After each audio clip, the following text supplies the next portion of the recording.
আপনি যখন ওষুধ খান অনেকগুলো নিয়মকানুন মেনে চলেন এই ওষুধ যতদিন খেতে থাকেন, কিন্তু আপনি যখন খাবার খান আপনি কি কোনো নিয়মকানুন মেনে চলার কথা ভাবেন? অথচ পৃথিবীতে সবচেয়ে বড় মেডিসিন হচ্ছে খাবার।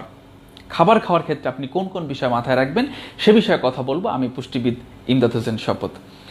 প্রথমত আমরা বলে থাকি আপনি খাবার খাওয়ার ক্ষেত্রে খাবারটাকে চিবিয়ে খাবেন যথেষ্ট পরিমাণে, এটা যাতে পেটে গেলে ডাইজেশনটা ইজিলি হয় এবং এর থেকে যা নিউট্রিশন পাওয়ার কথা সেটা যাতে খুব ইজিয়েস্ট ওয়েতে আপনি পেতে পারেন, সেই জন্য সবচেয়ে ভালো পদ্ধতি হচ্ছে আপনি খাবারটাকে যথেষ্ট পরিমাণ চিবিয়ে খাবেন। খাবার খাওয়ার সময় আপনি অযথা খুব বেশি কথা বলার প্রয়োজন নেই। আপনি অনেকে টিভি দেখতে দেখতে খাবার খায়, মোবাইল টিপতে টিপতে খাবার খায়, এদের ক্ষেত্রে যেটা হয় আপনি কতটুকু খাচ্ছেন আর কি খাচ্ছেন এটা আপনার মাথায় কাজই করছে না, আপনি শুধু খেয়ে যাচ্ছেন অথচ আপনার মনোযোগ অন্যদিকে। এই জন্য খাবার খাওয়ার ক্ষেত্রে খাবারের মধ্যে মনোযোগটা থাকা খুব জরুরি, তাহলে আপনি বুঝতে পারবেন আপনি আসলে কতটুকু খাচ্ছেন এবং কি কি খাচ্ছেন। আরেকটা বিষয় হচ্ছে ক্ষুধা লাগার জন্য অপেক্ষা করে অনেকে, যে আমার ক্ষুধা লাগবে তারপরে আমি খাবার খাবো। বিষয়টা হচ্ছে খাবার খাওয়ার জন্য একটা টাইম সেট আপ জরুরি। আমরা যখন ডায়েটিশিয়ানটা কাউকে চার্ট করে দিই, আমরা টাইমটা লিখে দিই আপনি এই টাইমে এটা খাবেন। ক্ষুধার জন্য অপেক্ষা না করে আপনি টাইম ধরে খাবার খান, কারণ ক্ষুধার জন্য অপেক্ষা করলে আপনি কখনোই আপনার খাবারের পরিমাণটাকে নিয়ন্ত্রণ করতে পারবেন না, তখন ক্ষুধা নিয়ন্ত্রণ করবে যে আপনি আসলে কতটুকু খাবেন। এই জন্য খাবারটাকে আপনার নিয়ন্ত্রণের জন্য ঘড়ি দেখে খাবার খাবেন।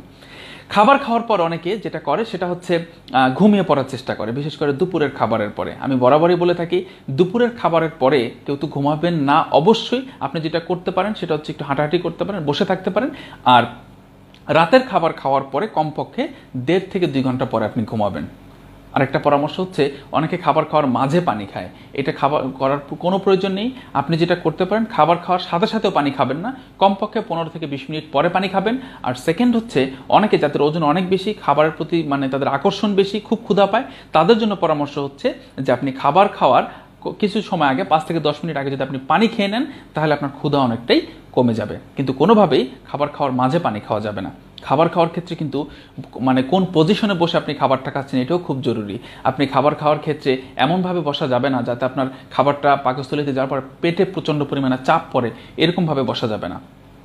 আপনি এমন পোশাক পরে খাবার খেতে পারবেন না যেটা করলে এই পোশাকের কারণে আপনার খাবার পেটে প্রচণ্ড চাপ পড়ছে, এমনভাবে বসতে হবে। খুব ঢিলেঢালা পোশাক পরে খাবার খেতে হয় এবং বসার ক্ষেত্রে খেয়াল রাখতে হয় যাতে খাবারটা পেটে যাওয়ার পরে আপনার ওখানে কোনো ধরনের চাপ অনুভূত না হয়।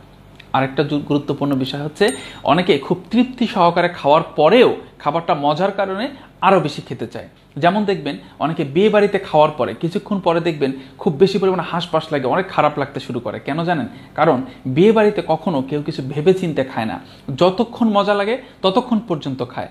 অথচ আমি যে খাবারটা খাই এইটা পাকস্থলীতে গিয়ে পৌঁছানোর পরে ব্রেনে যে সিগন্যাল দেবে আপনার পেট ভর্তি, এখানে প্রায় 20 থেকে 25 মিনিটের মতো টাইম লাগে।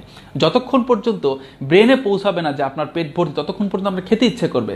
আপনি যদি সেইটাকে ধরে খেতেই থাকেন, যখন আপনার ব্রেন বুঝলো যে আপনার পাকস্থলীতে প্রয়োজনের চেয়ে বেশি খাবার চলে গেছে, তার মধ্যে তখনই আপনার এই খারাপ লাগাটা শুরু হবে। কিন্তু এই সিগন্যাল পৌঁছাতে 25 মিনিট সময় লেগে যায়। দ্যাটসে আমরা বলে থাকি যে আপনি কতটুকু খাবেন আগে থেকে সেট করে নেবেন, এবং এই খাবারের ক্ষেত্রে আপনাকে তৃপ্তি যখনই মনে হবে যে আমার আসলে অলরেডি আমার খাবারের চাহিদাটা শেষ হয়ে যাচ্ছে, আপনার কাছে মনে হচ্ছে, তখনই আপনি এটাকে ছেড়ে দিবেন খাওয়া।